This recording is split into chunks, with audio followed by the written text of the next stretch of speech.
What's going on, guys? I'm Zach from the Lumios Post, where we talk about all things Pokemon, and today we will be talking about the anime, and specifically we're going to be talking about the Masters 8 and give our review of the first round of the Masters 8 tournament. Now, if you were watching Pokemon Journeys and you're not at the Masters 8 tournament yet, this video isn't for you at the moment, so why don't you hit the watch later button so that you can watch this video, but at a later date when you're all caught up with everything that went on, because this is definitely spoiler territory. Now, without further ado, let's jump right in. So I'm going to give a quick recap of each battle and just my thoughts on it, just so there are a lot of people who want to keep up with the anime but don't want to watch the anime, so I think that's very beneficial. And we're going to begin with the first battle of the first round of the Masters 8 tournament. That is Alain versus Leon. Since its announcement, Alain versus Leon has been the most controversial battle of the Masters 8 to date, and to be honest, I think by the time this tournament's over, it will remain that way. And the reason that is because it's a 3-on-3 battle, and Alain didn't even make it to Leon's third Pokemon.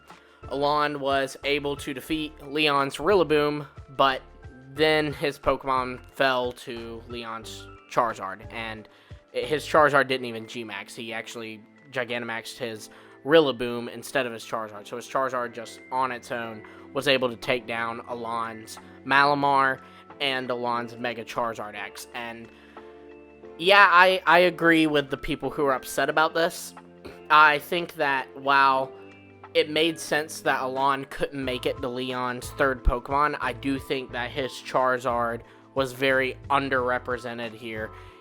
I mean, you know, he was able to take out Rillaboom, but Rillaboom had already sustained a lot of damage from its battle with Alain's Chestnut, so it wasn't that impressive, and then he fell pretty quickly to Leon's Charizard.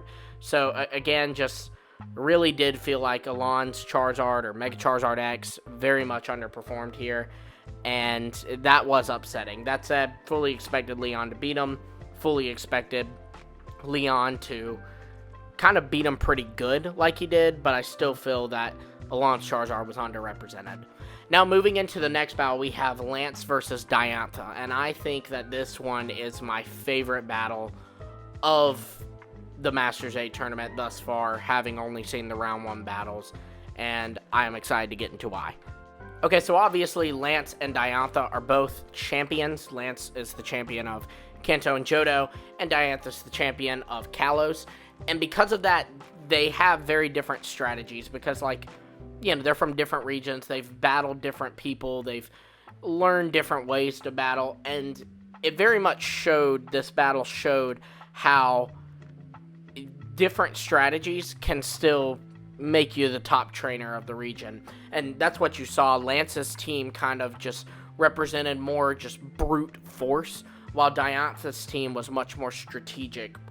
And a great example of that is how Lance, most of his Pokemon were using just moves that deal out damage, and they were strong moves. But Diantha was countering it with things like setting up Reflect and Light Screen to protect her team, and she was using Trick or Treat with her Gourgeist to turn Pokemon to a Ghost type so that its Ghost moves would be super effective to that Pokemon. And it was just really brilliant, in my opinion.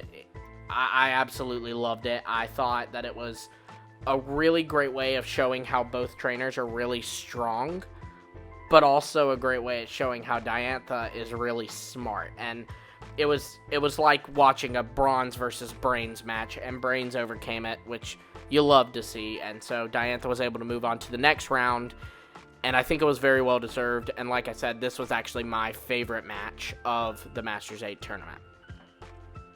Next, we have Iris versus Cynthia, and this was another battle that I absolutely adored. So Iris has returned in Journeys. She's kind of become pretty much a recurring character at this point in Journeys, where she is now actually the champion of Unova. So they followed the games where in Black and White she wasn't a champion, but in Black 2 and White 2 she became the champion.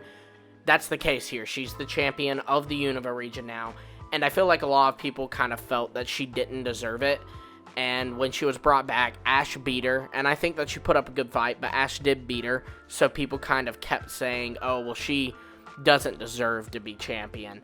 And I feel that this match against Cynthia absolutely proved it. So Iris begins with her Excadrill versus Cynthia.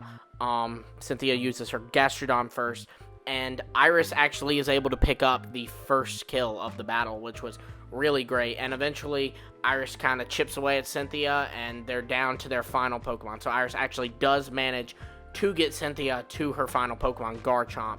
And not only that, but she manages to back Cynthia into a corner, so much so that Cynthia actually had to Mega Evolve her Garchomp to beat Iris's Haxorus. And by the reactions of the people in the stadium and the champions who were watching from, like, I guess, whatever back room they're in, they definitely seemed shocked that Cynthia Mega Evolved her Garchomp. So it seems like Cynthia hasn't even done this before. So the fact that Iris is the first person to push her there, while Iris still lost, it shows that Iris definitely deserves to be there. And just small things like when Iris loses, Ash is upset and kind of goes to see her. I guess this is a little bit outside of battles, but just that was such a nice touch. And like I said, I think that was a very good match. Cynthia definitely earned the victory, but Iris definitely showed that she earned the spot of Unova champion. Okay, so then we have the final match, which was Ash's battle against Steven. And this was not the best battle, in my opinion. Now, everybody has their own opinion, and if you love this battle, I'm super happy for you. I wasn't too fond of it. I felt that the exchange of moves were way too short. It felt like a Pokemon would take 2 hits and fall, and I wasn't a big fan of that. That said, I did think that Gengar versus Cradily was really, really good. I enjoyed that match. I was upset to see Dracovish fall so early in the match. It began with Dracovish versus Metagross, and Steven switched out his Metagross for his Aggron, and Aggron was able to beat Dracovish pretty quickly. That was a little upsetting, like I said, but overall, it was a fine match. It was a 5 out of 10, I'd say, and it was entertaining at least. Ash used his Pikachu Z move to defeat Steven's Mega Metagross, so Ash's Pikachu, who has taken out several Metagross in the past, I mean, he took out Tyson's, he took out Alain's, and now he has taken out Steven's Mega Metagross, so it was nice to see Pikachu, the Metagross conqueror, finally conquer a Mega Metagross. That was a lot of fun, and overall, I would say these battles were really good. Definitely Cynthia versus Iris and Lance versus Diantha were the highlights of the tournament, in my opinion, or the first round of the tournament. But I think that they are overall promising for the next 2 rounds, which it seems that they're kind of switching us over to Chloe before they get to that point in Journeys, which is a little upsetting, but that's okay. When the time comes, of course, we will be covering the battles of the semifinals, which will be Leon versus Diantha and Ash versus Cynthia. Really excited for those battles. Those seem really hype. On that note, be sure to like, subscribe, and hit the bell for notifications so that you don't miss those videos when those come. And also, be sure to let me know in the comments down below what you thought of these battles. Which one of these was your favorite? Again, let me know in the comments. And until next time, I will see all of you later.